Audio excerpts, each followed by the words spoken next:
Today we look at a game between Anton Korobov with the white pieces and Nikita-Vitiugov with the black pieces. This game took place in 2013, and as you can see here, we have a Nimzo-Indian defense Rubinstein variation on display here. And black opted for the move b6. Of course, castling is an option here. And Korobov played e3, bishop b7, bishop d3, and then this typical exchange on c3 in order to inflict the damage on white's pawn structure. Meanwhile, black keeps the two bishops. Excuse me, white keeps the two bishops, and white has his temporary domination over the e4 square, which of course white will fight to take back control over. So you see that in this move right here, knight d2. And of course, with the knight removing itself from f3, the influence over e5 is weakened, so therefore black has the opportunity to play e5. Of course, a move like d takes e5 would just be sacrilegious here in this position, as these two pawns would just be sitting ducks and totally exposed on the c file. So of course, white continues along his original plan, which is just to simply play e4. Okay, so black is basically establishing a blockade and wants to exploit these double pawns of white on the c file at some point. And on the other hand, white wants to make sure that he keeps a mobile pawn center at all costs, and he wants to break through this blockade at some point by f4 and open up the position, right? This makes sense because he has the bishop pair. The bishops, just like the rooks, only thrive, right, with open files and open diagonals. All right, so black wants to muddy the waters. For instance, black would love a position where it was all closed up and the position's closed and locked. So, for example, positions like this, all right, tend nothing is ground in stone, but tend to favor knights over bishops, so to speak, right? So the general strategy for white again is to open up the position, right? Break through, and also utilize his bishop pair. Okay.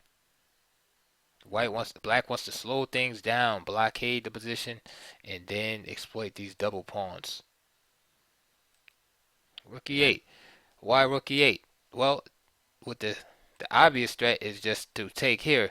E takes d4, exposing the e pawn to a triple threat, right? But the underlying idea is to provoke this situation. This would favor black, right? Bogging down the position, right? This is not good for white's two bishops, right? To close up the position like this. Then black can play maneuvers like knight a6, land the knight here if he wants to, or play knight bd7, again coming to c5 at some point. So rook e1, fortifying the e pawn. And of course, conversely, white would love if black played a move like that and just basically gave up his strong point in the center. This would help white to mobilize his pawn center. Knight c6. So again, another provocative move, right? Attacking the d4 pawn, right? And threatening to win here. But again, the underlying idea is to gain time attacking this pawn, right? But the idea is really to come here and then eventually come to the king side.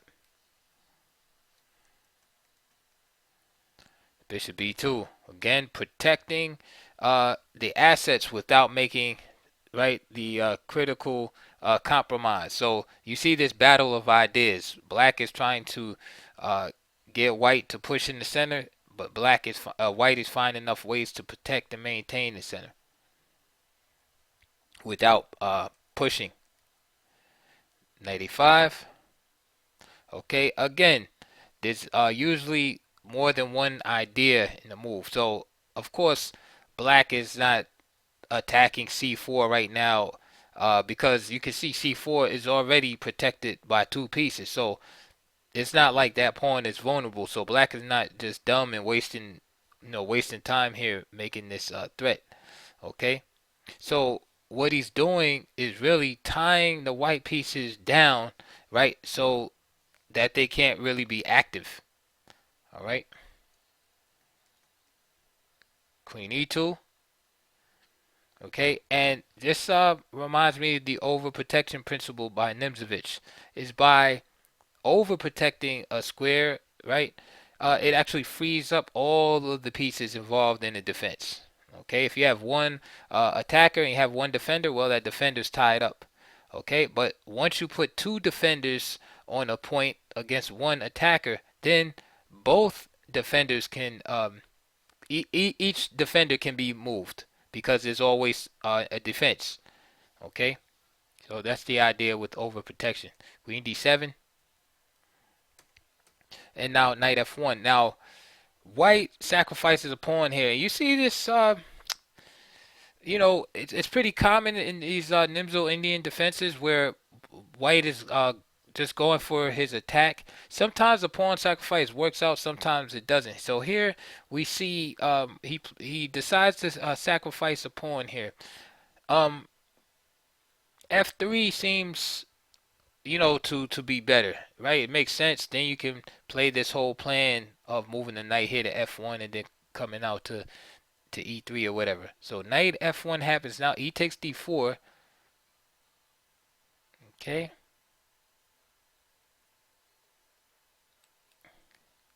Queen C2, protecting the E pawn. Now knight C6, knight G3, D takes, B takes, and now Queen D8, which is a move that's hard to understand. Like an anti-developing move.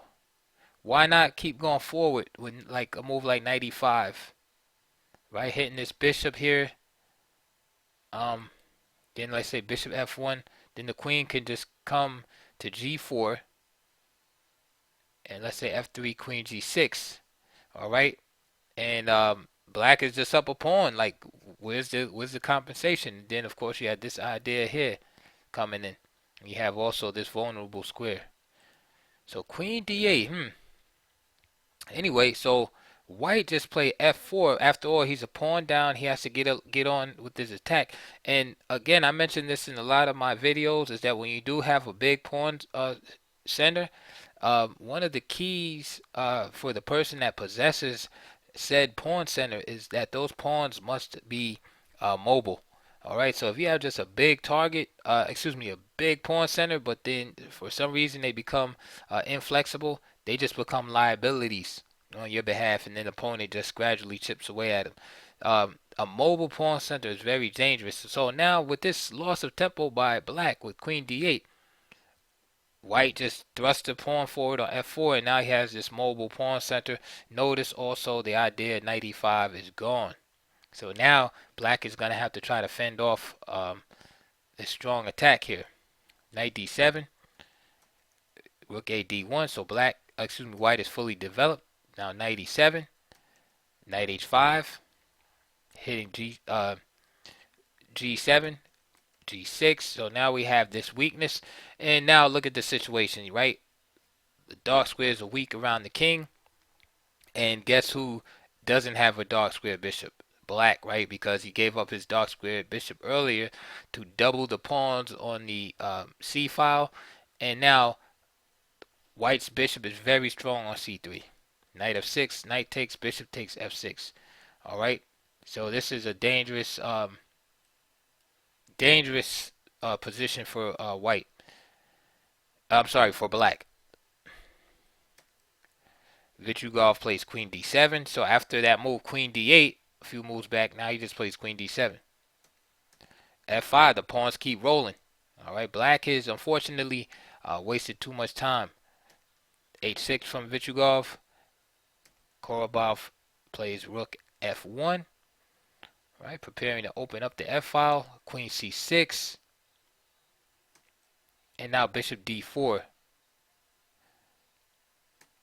And now G5.